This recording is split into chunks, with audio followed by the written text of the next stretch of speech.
So every day, my YouTube and my Facebook have been plagued and covered in questions about my septum piercing. So I have decided to make just a whole video about it. It's going to be very long. It's going to have a lot of information. So yeah, have fun with that.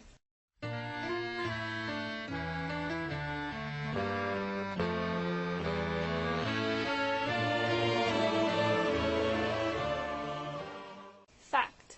My septum piercing has been the most controversial piercing I have ever gotten. In 2000, and I don't give a fuck, I made a video about just asking the general public if they thought it would look good with a septum piercing, and a girl, whom I do not remember the name, got really angry with me over it and she made a hate video to me because of it. Caused my parents to freak out, and it's even gotten me in trouble at work. But after all that, it's still one of my favorites, so that's a fun fact. Question: did it hurt? Personally, no.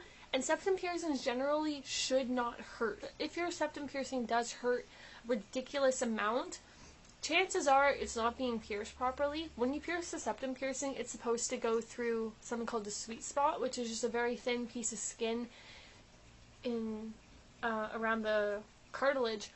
But if you're getting it pierced by someone who isn't professional, or you're doing it yourself, or whatever, chances are you might miss it, and you hit the cartilage, which hurts really, really, really, really bad.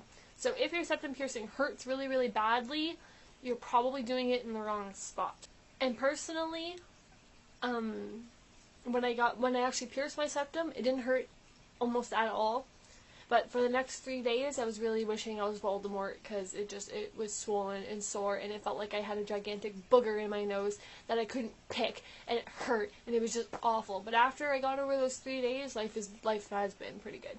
Fact: the septum piercing can be one of the thinnest piercings on the body if it's pierced through the sweet spot. It's only a couple of layers thick. Question: how long does it take to heal? Now, this will depend. If you pierce it through the sweet spot, it should only take 4 to 6 weeks to heal. But if you pierce it through the cartilage, it can take 3 to 9 months to heal. So make sure you go to a reputable piercing artist who knows what a sweet spot is, where the sweet spot is, and will pierce you through the sweet spot. Fact: since the septum piercing is so thin, it's really easy to get crooked.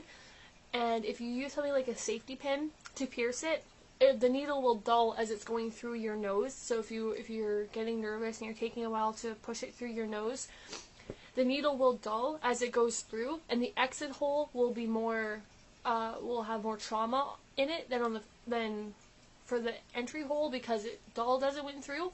So the one side will swell more and it'll look like it's crooked. So if you have a septum piercing and it's brand new and it looks a little crooked, give it a few days, let the swelling go down, and then reevaluate. Question: is it hard to blow your nose? Personally, I say yes, it is very difficult to blow my nose because bogies get stuck on my septum piercing, which sucks. But it doesn't prevent me from being able to blow my nose. It took a little bit of getting used to, which is the way that it is for almost every piercing. So just if you want your septum pierced, don't let that, it's nothing. You just got to learn how to do it a little bit differently. No big deal. Fact: septum piercing has also been known to take out teeth. If you wear jewelry that is too big for your anatomy, or maybe you're stretching your septum so it's really, really big, if you get hit in the face, the septum, it has happened on numerous occasions where the jewelry will go through the upper lip into the top teeth and break them. That sucks. It's something I would never expect from a septum piercing. Question: what is your least favorite thing about the septum piercing? I have a really hard time, because I live in Canada, so it's really cold. I'm having a really hard time with running noses. Snot or whatever bogies can get stuck in behind here, and I won't even really notice it or feel it.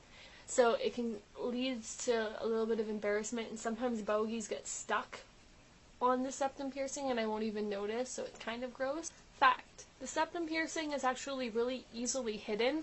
It's the easiest of all the facial piercings to hide, because you don't really need special jewelry, and your own anatomy helps you hide it. Question: what's your favorite thing about the septum piercing? It doesn't get in the way of anything. All my ear piercings can get in the way if I'm taking shirts on or off or whatever. I have never had anything just accidentally run into my septum piercing. It's never happened. Love it. I love that so much about it. Fact. Certain Native American tribes used to use septum piercings as a way to show to the world that their sons are growing up.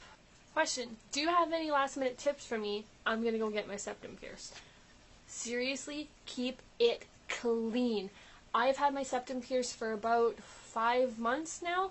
I still clean it. After every shower, I take a Q-tip and swab the inside just to take out any crusties or bogies that might be in there, because it's really, really annoying and it can hurt the piercing. And while it's healing, make sure you keep it clean, because if you get any bogies stuck on it and then, I don't know, you hit it or you move it, you can like force the bogie into your nose, which hurts so damn bad. So just do your best to keep it clean. Fact. I am out of facts about the septum piercing. Question. How long will it take for me to be able to flip it up? You can flip up the septum piercing right after you get it done, but for the first about 4 weeks, you shouldn't play with it a whole lot, because every time you play with it, it disrupts the tissue on the inside of the piercing, which is called the fistula, or wherever you want to say it, for wherever you are in the world, tomato, tomato. It disrupts that very sensitive tissue, which is trying to heal. So if you keep playing with it, flipping it up and down, up and down, up and down, it can disrupt the healing and make it take longer to heal. It can also lead you to getting more infection. So personally, when I pierced my septum, I put a 16 gauge barbell through it, like curved barbell. So I couldn't flip it up or down, it just sat there. And then when I was in Toronto, after about 4 weeks of having it done, I got a professional to swap it into this bar, and this is the one that I can flip up and down and whatever. Question. How big can I get my septum pierced at? 16 is the minimum gauge that a piercing artist really should pierce you at. 14 to 12 gauge is the preferred size. 10 if you have a really, really big anatomy. But remember, the septum piercing is a stretchable piercing. So getting pierced at a small gauge isn't a big deal. You can always get it. You can always stretch it up later. So yeah, that's all the important things that I think anyone should know if they're going to get their septum pierced. If you have any questions that I haven't spoken about, feel free to leave them in the comments. And that's it. I hope you enjoyed the video.